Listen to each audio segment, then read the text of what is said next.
Hey there, everybody. I am Chef Spencer. This is my wife, Emily.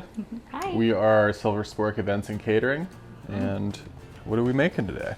We're making one of my family favorites. We've made it growing up. It's a German oven pancake. Some people also call it a Dutch baby. It's pretty similar, but it's a great family style version of that. And then we're also making a persimmon and apple compote to go on top. It's delicious. So we'll get started. So first off, you're going to preheat your oven to 425 degrees. And then it's best to have all of your ingredients kind of pre-prepped ahead of time so that when you're adding it all in, it can just be one after the other and it can be easy to blend. So you can use either a blender or what I'm doing here, immersion blender, and either a bowl, or I like to do the pitcher because it's a little easier to pour and it splashes less. So we will get started. So we're going to start with 6 eggs. So those are going to dump straight in. And then we'll turn on the immersion blender. Get those blending. Then you're going to go with your 1 cup milk. 1 cup milk, if you couldn't hear me. Blend that up. Then you have 1 cup of flour. So it's best to have this blending while you pour it.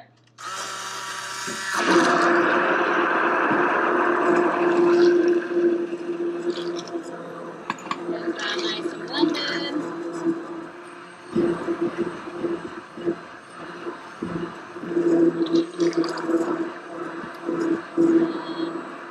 One teaspoon salt. I hate that you have to have 2.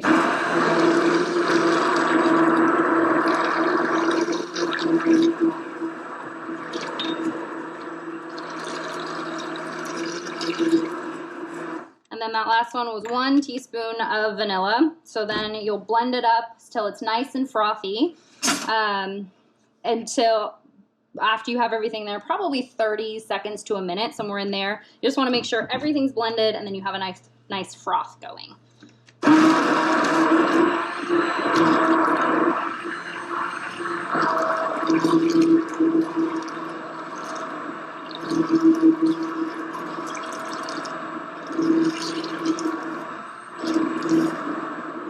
So it sounds like the frothier the better. Yes, although don't mix it too much. Really only 30 seconds to a minute.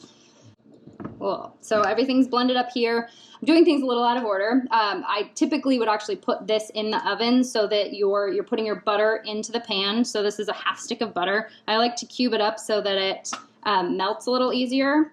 And then while your oven is preheating, it's melting the butter and heating the pan. So we'll get this into the oven. Put that in the oven for you. And then we'll leave this for just a second. Once that's warm, we'll give it 1 more buzz and then we'll put it straight in the oven. And then while we're waiting for that, Spence will get started on the compote. This is a seasonal compote. So if we were doing this in the summer, I would love to use like blueberries or strawberries, but this is perfect. So we're going to cut the apples and the persimmons the same way. So I'm going to show you how to do that. These apples are from Machados, and these are Pink Lady apples. These are perfect for this this compote. So what we're going to do is cut around the core, and we're going to go nice slices. And we're going to cut them all like that.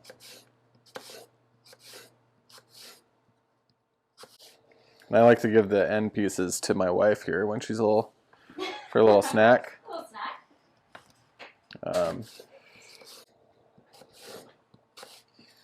Sweet.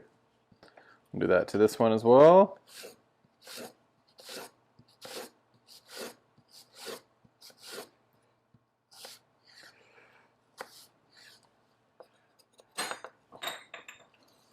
It's really fun using this product because I used to go on field trips to Machados when I was a little kid, so being able to now use it as a main ingredient for a sauce, like it's like full circle, it's pretty cool.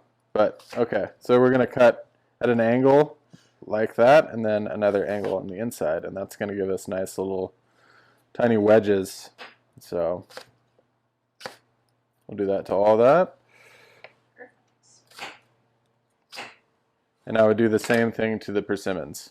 So we're gonna heat our our burner to medium to high heat. Let's get that going. You can add your butter in, and we're doing about, how much butter would you say? This is like a 4th stick of butter. Yeah. Okay.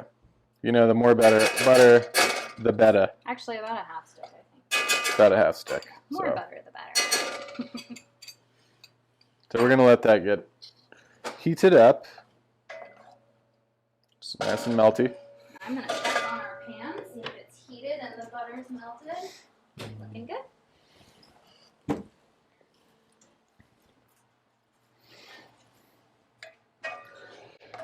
And this compote's really cool because I love making this for breakfast, but if you have extra compote later, then you can also use that for vanilla ice cream at night. So it's, or whatever you want. We did that the other day. It was delicious. Yeah. So you see here the pan is hot and the butter is melted. So we're going to give our mixture one last little buzz.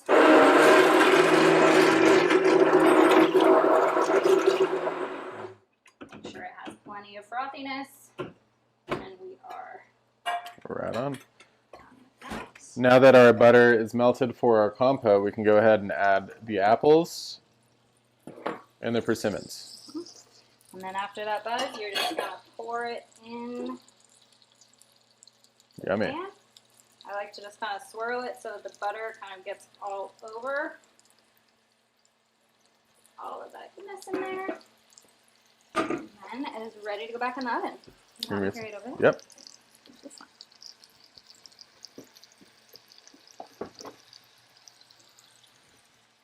So we're going to go into the oven, and that's going to bake again at 425 for 20 minutes. And when it's done, it'll be puffy and delicious. So set that timer. All right. So now that we have our apples and persimmons in the pan of butter, we're going to let that go. And I like to do a little dash of nutmeg and a little dash of cinnamon. Just a little bit. This is going to bring the nice fall, winter spices to life with this dish. Just a little bit. Perfect. And then we're going to let that cook, saute in butter for about like 5 to 7 minutes. All right, now that we have sauteed our persimmons and apples and coated those in butter, we're going to go ahead and add about a 4th cup of maple syrup. And this is just pure maple syrup. Yeah, this is just going to like macerate, let all the sugars take more sugars out of the natural fruit, and we're just going to let it cook down low and slow until the pancake comes out of the oven. But yeah, we'll just let that go. Just stir it occasionally. Perfect. So it's been 20 minutes. We're going to go take a look to see how the pancake is doing. Should be done. Oh, yeah. Oh, yeah. So once it's done, you'll see it be nice and golden brown. Very poofy. Just like that. Oh, yes. Buttery and delicious. Here. All right. And when you pull this out, the compote Turn that oven has off. been good. Yeah, this is the perfect consistency, so turn that off. Mm-hmm. Yeah. Okay, so this, we typically will just, and you want to serve it right away because it does, as soon as you take it out of the oven, it really starts to lose its fluffy, poofy kind of texture. There's a plate for you, too, whenever you're ready. Perfect. So we recommend this serves 4, just because one piece never feels like enough. But depending on how big your family is, you probably stretch it to about 6. Again, you also can, I have it on the recipe too, but you can have this, cook this actually just in a Pyrex pan, so it's a rectangle, if you don't have a cast iron pan at home. All right, so these are all cut. You see how it really starts to kind of go down as soon as it's out of the oven. So we're ready to serve. We're gonna pull the fluffiest piece here. Oops, almost cut. Here we go. And there's your... And then we'll put a little compote over the top, right? Pancake, yeah. So compote is ready. Go ahead and put that over the top. It's ready to go. And then while we're serving this, we always like just kind of a special touch for the table. We like to put it into a jar or bowl or something just so it's something pretty to serve. Cool. Yeah. And then you can also add onto your table some extra butter and maple syrup to go on top. Ooh, and we can't forget this. Yes. So there's our German oven pancake, and pairing it with the Côtes du Placer PaZa wine. And again, we are Silver Spork Events and Catering. You can find us on Instagram at Silver Spork Events and on our website at silversporkevents.com. And we're on Facebook as well. So looking forward to seeing you. Enjoy. Bye. Bye-bye. Thanks.